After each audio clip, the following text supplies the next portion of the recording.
You know what time it is, job review.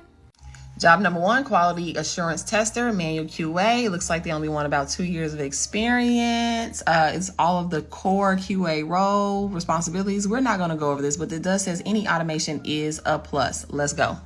Job number 2, senior QA analyst. It is remote, 25 to 30 an hour. It's kind of low in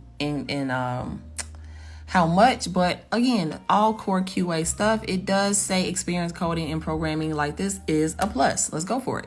Job number 3, senior QA analyst with Vertex 1, 70K to 80K. It looks like you're going to be leading SIT, UAT, all of the QA core responsibilities. Let's go.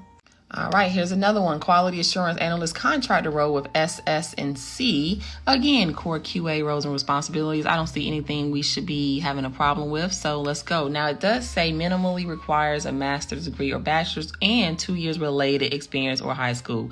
We can position for that. Let's go. All right, this role I like. This is a senior quality analyst role for 93 to 130. I don't see any automation on here at all, actually. That's a really good one, but it does look like you need to have some database stuff going on there. So definitely someone who does like to fiddle with SQL or database. All right, we have Bitly for 120 to 130. Really good pay and all manual work. Let's go.